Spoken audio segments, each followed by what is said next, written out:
These look like Reese's Pieces, and now I really want them.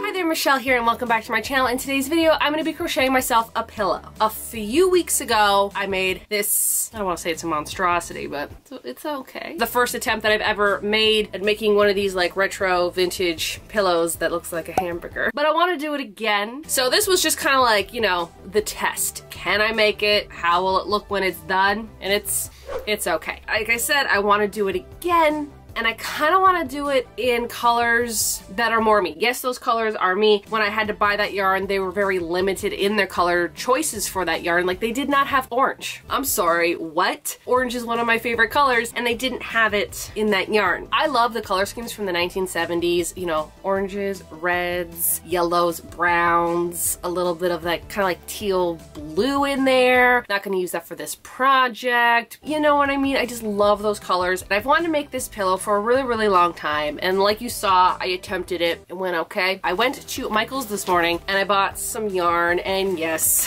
I know I don't need more yarn. I needed more yarn for this project. And originally I was actually gonna go with the impeccable yarn that I usually use for my projects, but they just didn't have... Okay, well, here's the thing. I was gonna go with impeccable because I already had a very bright orange. And then when I went there, I saw this orange, and this orange is from the Craft Smart. If you've watched my videos, you know I'm either going between Craft Smart or impeccable. And I saw this orange, and I've never seen this orange there before. I don't know, maybe it's always been there. Maybe they've changed the color, but I've not seen this orange. This orange is like straight from the 70s. It's the only way I can describe it. It's not that darker pumpkin orange, and it's not a neon orange. It's that perfect shade right in between those two. And I saw this, and I'm like, this is what I want to use. And because I wanted to use this brand, I had to buy the other two in this brand. For the brown, this one's called Mocha. I know for a fact I used this color, or I had bought in the color for that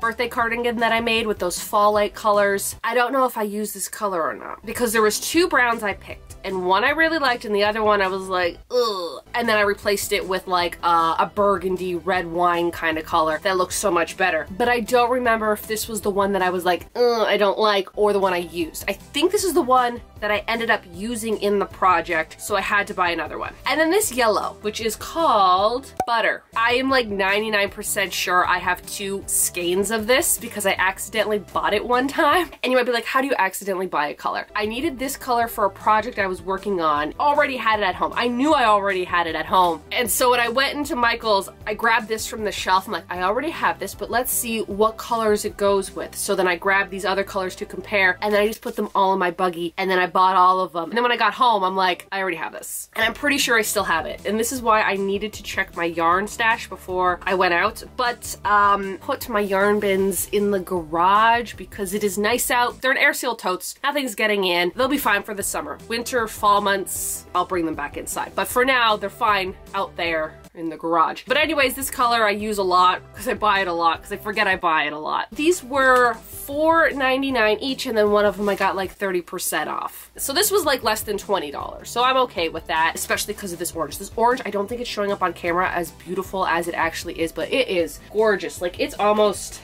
like that shade. Like, these are my favorite colors. Kind of like the brown, and then this is kind of like that middle color. So if you look at this, I picked this color, and that color for my project. I think that's what I should do. I think I should just look at this and be like, okay, these are the colors I love. What colors do I want for future projects? And just pick it from this lovely, I don't know what this is. It's like a thing that goes over a table. I'll just consult the table runner for every project I need to do going forward. Anyways, I'll show you pictures of the idea that I'm going for. A lot of them have like a big button in the middle. I don't know if I'm gonna go for that because I just don't care for it. We'll see. But I'm only gonna use these three colors because I really like them, and I was really considering going with a red, but I opted out. Also, I think I have red, so if I really want to, I'll just grab it from the garage. This project is actually a lot easier than you think. It's basically just a chevron pattern or a zigzag pattern, and it's a very easy pattern to do. I'll show you what it is basically when I start making it. For this project, all you have to do is just make a big zigzag pattern, a big rectangle, and then you sew it together, like you sew the middle parts together. As for the fill, I don't know if I want to buy a pillow and put the pillow in there or sew myself a pillow casing, because the problem with this is that I can't just fill it with polyfill, you know, pillow stuffing, because I'm afraid it's gonna come out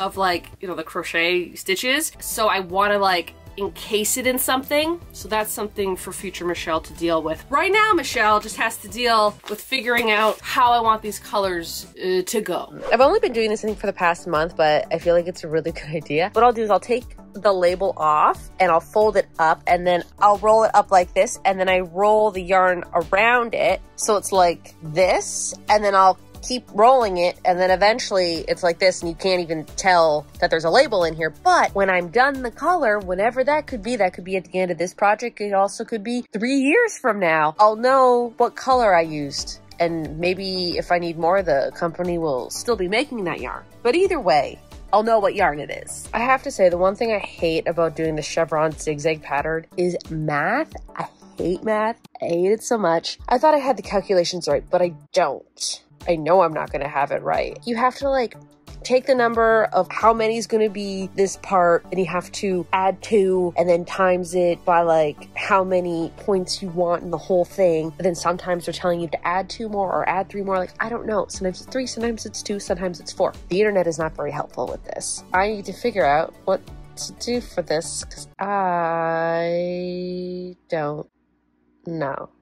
I don't know. I literally just started this project and I'm already done. I think I'm done for the night. It's not even 9 o'clock and I'm out of it. What you have to do is you have to do like an up and a down, an up and a down. And I accidentally did an up and then another up. Doing 3 single crochets in the same stitch is how you do an up. And then I did the same here. I am tired. I'm done. I'm done. I'm gonna go watch The Marvelous Miss Maisel right now because that show just came out and I love it. So I'm just gonna watch that instead. I'm not having any of this today. Okay, so I got done the first color, then this color, and then I'm back to the yellow, and I was kind of thinking about adding like a 4th color, something that would kind of look like this bag that I'm using that I put all my crochet stuff in. Nah, I just decided to, where am I now? Go back to the orange. This is actually going to be a bigger pillow than I thought. I thought this pillow was going to be smaller. Nope. Like there's 2 options. I could do like orange, brown, yellow, orange, and then I can do yellow, brown, orange.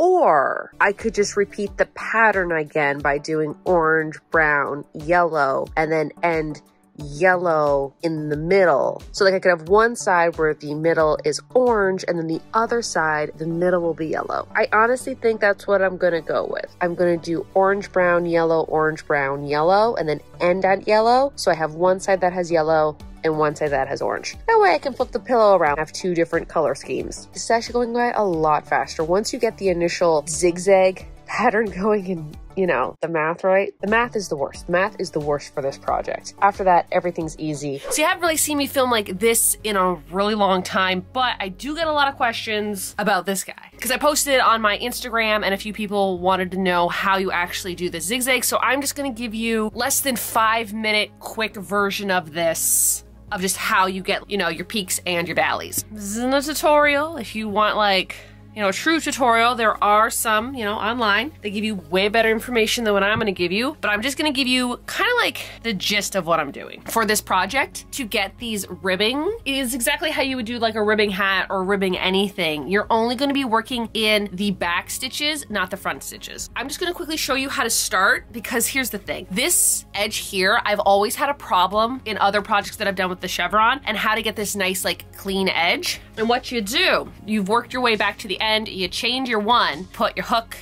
in the first stitch, yarn over, pull through, stop. Then in the second one, we're gonna do the same thing with these 2 loops. You're gonna insert your hook into the back, loop over, pull through, and then you're gonna loop over and you're gonna pull through all 3 of those. And that kind of creates a line. I will link the website that I used to create this. Even though you went through 2 over here, that counts as your first one. You're just gonna work your way up. Once you get to the top, so the peak, this is the peak here, you're going to put 3 crochets in that same stitch, okay?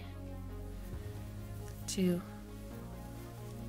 3. And then you're gonna work all the way back down. And then when you are down at the bottom, you're gonna skip 2 stitches. So you're gonna skip a stitch that's on this row, and then you're gonna skip a stitch that's on this row here. You're skipping this one and this one. We're going into here. You're just literally just skipping 2. Yarn over, pull through. And then that's your first single crochet working your way up. That's it. That's all the chevron pattern. You have to do some little funky thing here just to make sure it's nice and even. When you get to the peak, you're crocheting 3 in the top stitch. And when you get down to the valley, you're skipping 2. And that's it. Just a really quick version. Again, there's better tutorials out there, but I thought I would just give you a little demonstration of how I'm doing it. I finished this. I love it. Part of me just kept wanting to go and just make it into a blanket. It was actually a really fast project. I just had to take a little bit of time away from doing it to work on a few other projects that are on the go. Here we are. This is what it's looking like. I was kind of thinking of maybe adding another orange onto it. I changed my mind because I tried to fit it around the pillow. It fits this way. I just could have made it a little bit wider. I didn't know.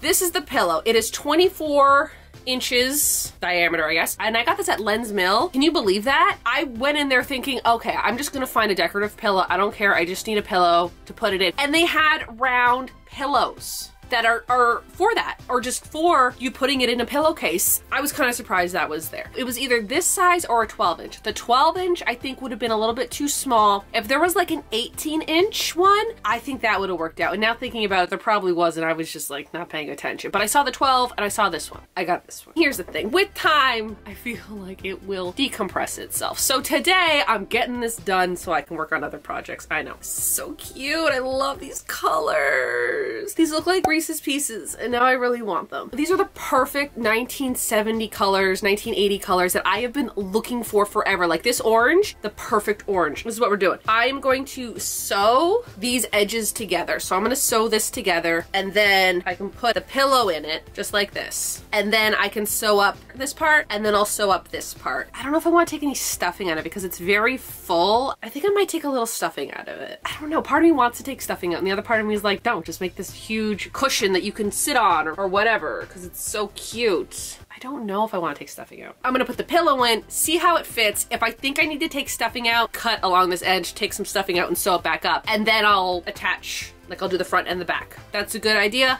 I like that idea. That is where we're going with that idea. All right, I stitched it up here. This is the outside of it. And now I'm going to put the pillow in and see how that goes. All right, let's put this in.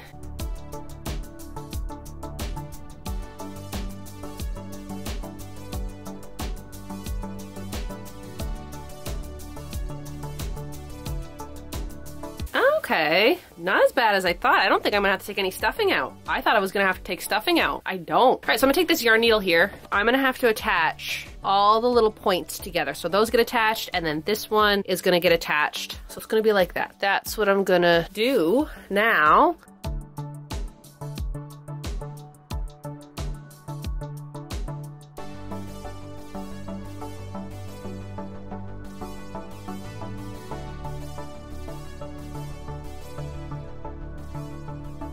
I stitched up all the sides, and now I have this circle in the middle. And so now I have to close this up. Now some people put big buttons. I'm not putting a button. I don't know, maybe I should put a button. I don't know, we'll see how this looks. And if I feel like I need to put a button in the middle, then I'll do that.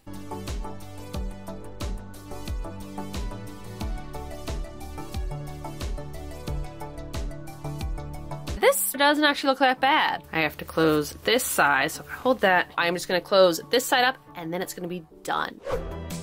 All right, it's done. This actually turned out a lot better than I thought. I was really worrying yesterday when I bought the pillow and I brought it home, and I'm like, is the pillow too big? I was even worried, what, like an hour ago when I was filming me showing you the pillow itself? This was really a trust the process video for myself. I think it actually turned out really good. I ended up not taking out any of the stuffing. I honestly don't think that it even needed to take the stuffing out. This was like the perfect size. And it actually worked out really well. I wasn't too sure how well they were gonna connect. I thought I was gonna like really have to stretch myself, but honestly, the pillow could have even been a little bit bigger. I'm glad I did 2 different colors on the side, so I'm glad like this one here is like the yellow, and then this one's the orange. I kind of like this combo better, but I'm glad I stopped because I was really debating if I wanted to add another layer of orange on this side. It would have been too big. There would have been way too much crocheted stuff for this pillow, and I feel like this would have like kind of stuck out and been a little bit bulky.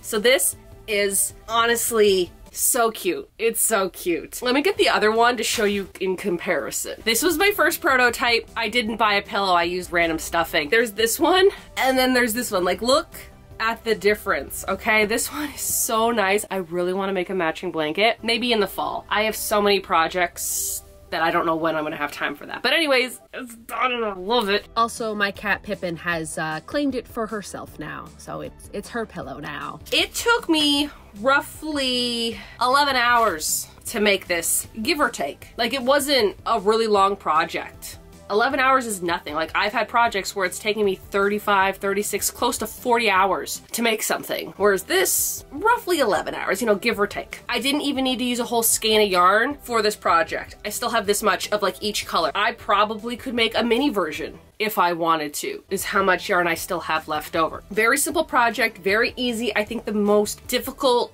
well, not maybe difficult, but the most stressful thing for me was, where am I gonna find a pillow? At one point, I thought I was going to have to like buy pillow stuffing from like Fabricland and make a pillow and then put the pillow in here, because that would have added so much more time, but I didn't have to. Len's Mill had so many different pillows, and it was like in the way back of their section. This is the one that was in Port Dover, which is like, I think the best one that I've been to by far, and I've been to 3. Overall, I give this a 10 out of 10. I think I did a really good job on this one. I think this was just a nice, simple crochet project, really easy to do once you understand the math of it all and figure that out, because that was its own challenge. I haven't felt this way about a crochet project in so long, just because like, it's so cute. Didn't take a lot of yarn. It didn't take a lot of time. I think this was less than $30 to make. I think that pretty much sums up how much I love that pillow. I think that will do it for this video. If you're new to my channel, like sewing, thrifting, crafting, and of course crocheting, why not hit that subscribe button? You can also follow me on my Instagram and my TikTok. I think that's it. So y'all have a good day now.